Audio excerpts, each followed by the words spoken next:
Finally আমরা tubewell বসানোর কাজ শুরু করে দিয়েছি।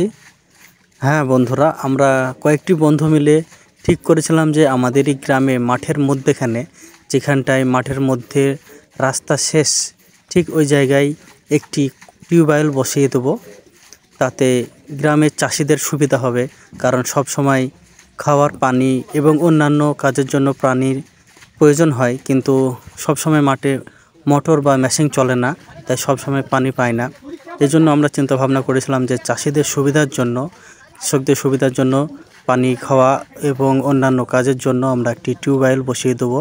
কারণ গ্রাম থেকে মাঠের মধ্যে বেশ অনেকটা দূর, সব সময় পানি থাকে না মানুষের কাছে, আর পানির প্রয়োজন হলে গ্রামের মধ্যে আসতে হয়, অনেকটা দূর হেঁটে আসতে হয়। এই জন্য আমরা ঠিক করেছিলাম মাঠের মধ্যে একটি টিউবওয়েল বসিয়ে দেবো। তো আমরা কয়েকটি বন্ধু মিলে কিছু কিছু পয়সা দিয়ে এই টিউবওয়েলটি বসানোর ব্যবস্থা করেছি আজকে মিস্ত্রি নিয়ে এসে। তো বন্ধুরা, টিউবওয়েল বসানোর কাজ চলছে আজকে।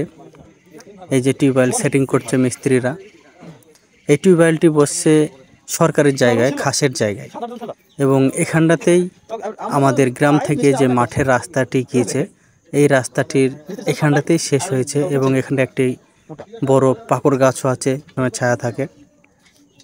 মানুষজন এখানটায় বসে রেস্ট নেয়, সবসময়তেই নেয়। তো এখানটায় টিউবওয়েলটি বসালে মানুষের আরও সুবিধা হবে, যেহেতু এখানটায় মানুষজন বসে থাকে। হ্যাঁ, ওই জন্য আরও বসানো।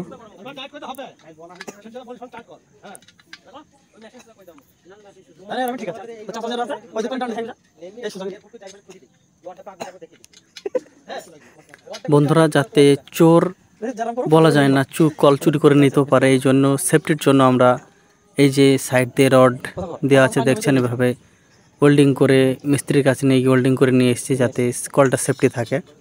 এই জন্য এটাও করে নিয়ে এসেছি।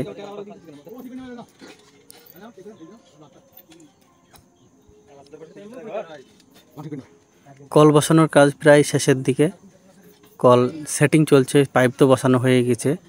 এখানটায় 87 ফুট পাইপ আমরা লাগিয়েছি, প্লাস্টিক এবং লোহার পাইপ ধরে।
কল সেটিংয়ের পর এখন মিস্ত্রিরা ওয়াশ করছে কলটিকে, বালি বার হচ্ছে কিনা দেখছে এবং পানির গন্ধ কিনা চেক করার জন্য। তো বন্ধু, 10 দিন পর আমরা কলটির পারে স্নান করে দিয়েছি, এবং আমিও এই যে কলটি ওয়াশ করছি, পানি ভালোই হয়েছে আলহামদুলিল্লাহ।